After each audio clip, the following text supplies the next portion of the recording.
Hello guys, welcome back my YouTube channel की choose mama. I hope आप लोग बहुत अच्छे होंगे और मैं भी बहुत अच्छी हूँ। चलिए आपको ले चलती हूँ कुछ नए सफ़र में। तो हमने गए, कह रहे थे ना कि हम कहीं जाने वाले हैं, तो हम आए थे कावी कंबोई। एक्चुअली ये गुजरात की बहुत ही फेमस प्लेस में से एक है और यहाँ महादेव जी का मंदिर है जो समुद्र के बीच में ढक जाता है।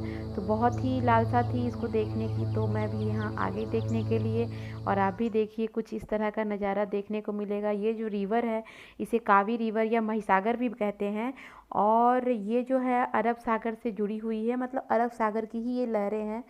तो बहुत ही सुंदर सा, मतलब कह सकते हैं मनोरम दृश्य था ये देखने के लिए। और मेरे लिए ये पहला बार था। मैं तो अक्सर ये मतलब गूगल पे या किसी के कहने पे सुनती थी कि हाँ यहाँ कोई मंदिर है। अब मैं यहाँ रह रही हूँ और यहाँ से जब मैं इस मंदिर को देखने आई तो मतलब कह ही नहीं सकती हूँ कि किस तरह का फीलिंग हो सकता है, वो बता नहीं सकती हूँ। गाइस, आप लोग भी अगर यहाँ आके देखोगे, दर्शन करोगे तो कहोगे कि हाँ क्या है ये। जो जल आ रहा है ना, ये जल से महादेव जी का अभिषेक होता है और ये 2 बार होता है। मतलब सुबह में भी होता है और ये शाम में भी होता है। तो हम लोग जब गए थे ना, दोपहर में गए थे, काफ़ी ज़्यादा धूप था। तो हमने वीडियो वगैरह लिया है, उतना प्रॉपर नहीं ले पाया, काफ़ी भीड़ भी था कि शिवरात्रि का टाइम था ना। तो बहुत ही शिवरात्रि के दूसरे दिन का जो टाइम था, तो उसी टाइम पे लिया था। तो हम आप लोग को शेयर नहीं कर पाए थे, तो हम आज शेयर कर रहे हैं आप लोग से। तो देखिए कुछ इस तरह था और कीचू भी साथ में था ना, तो ज़्यादा परेशान हो जाते, इसकी वजह से हमने कुछ कुछ ही क्लिप लिया है। और इतना ज़्यादा मैं आपको कह नहीं सकती हूँ गाइस कि मैं कितनी हैप्पी थी यहाँ जा कर के। और यहाँ मेला भी लगता है और सबसे बड़ी बात है कि इस मंदिर के तरफ से ही यहाँ पे भोजन भी कराया जाता है और भोजन जो है वो डेली करवाया जाता है।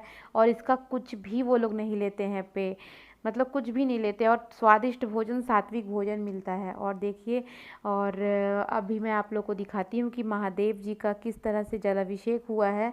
मैं उतना अच्छा से क्लिप नहीं ले पाई हूँ, लेकिन फिर भी ली हूँ। अगर आप लोग कहोगे तो मैं फिर से ही जाऊँगी और इस बार तो प्रॉपर ब्लॉगिंग करके आऊँगी वहाँ पे, क्योंकि मैं कह नहीं सकती हूँ कि मैं कितना मतलब खुश हुई थी। लोगों से सुनी हुई चीज़ और खुद की देखी हुई चीज़ में जो फ़र्क होता है ना, वो मुझे दिखा था।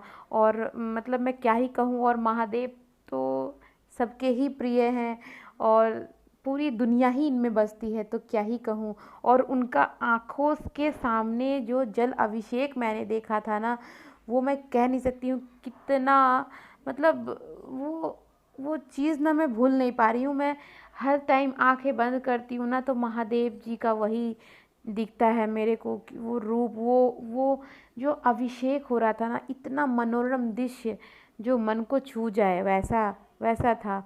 और आप लोग बिलीव नहीं कीजिएगा, ये पानी जो है ना, ये पूरा भर जाता है, पूरा मंदिर भर के पूरे बाउंड्री तक आ जाता है। जो मेला लगा रहता है ना, वो मेला वो हटाना पड़ जाता है।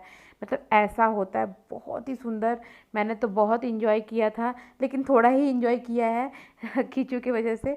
लेकिन फिर जाऊंगी, बहुत अच्छे से घूमूंगी और आप लोग को भी पूरी तरह से मैं वहाँ पे टूर करवाऊंगी अच्छे से ही। आप लोग भी देखिएगा। और मैं एक्चुअली अपनी मम्मी को भी लेके गई थी और इस मंदिर के ठीक साइड में ही ऊपर में बसाहा बैल हैं, उनके जो सवारी हैं वो हैं, सब कुछ है वहाँ पे। बहुत ही सुंदर से डेकोरेटेड भी है। और सबसे बड़ी ख़ास बात यह है ना कि वहाँ रोज़ ही बाहर से टूरिस्ट आते रहते हैं और इनका जो कह सके कि दर्शन किस्मत वालों को ही मिलता है। शायद मैं भी किस्मत वाली थी तो मुझे मिल गया दर्शन। और मैं फिर कोशिश कर रही हूँ कि मैं जाऊँ। मेरे घर से करीब 40 मिनट की दूरी पे है, 40 मिनट, हाँ 40 मिनट की दूरी पे है। अगर बाइक से गई तो 40 मिनट, और बाई कार या ऑटो से जाऊँ तो और कम ही लगेगा, ऐसा है। और लोकल ट्रैवल से अगर आप जाते हैं तो 1 से 1.5 घंटा लगेगा वहाँ जाने के लिए। लेकिन काफ़ी ज़्यादा सुंदर मनोरंजन दृश्य है। और महिसागर का तो दृश्य आप जानते ही हैं। नहीं सॉरी, आप कहाँ जानोगे, अभी तो मैं बता रही हूँ, लेकिन कुछ कुछ लोग ज़रूर जानते होंगे जो यहाँ के रहने वाले हैं। देखिएगा इस किस तरह से पानी भरते जा रहा था। ये तो मैंने सामने से ये क्लिप लिया था और मेरे पास ट्राइपॉड नहीं है ना, तो मैं ज़्यादा ऊपर से नहीं ले पाई हूँ, इसलिए सभी का हेड आ रहा था। तो क्या ही बोलूँ गाइज़ कि आप लोग प्लीज़ प्लीज़ इस जगह पे आ कर के भोले बाबा का दर्शन कीजिए। और इसकी हिस्ट्री मैं और भी बताऊंगी आप लोगों को। ये मंदिर जो है ना 200 साल पुराना है। और देखिए गाइस किस तरह से पानी भर गया है यहाँ पे। Thanks for watching.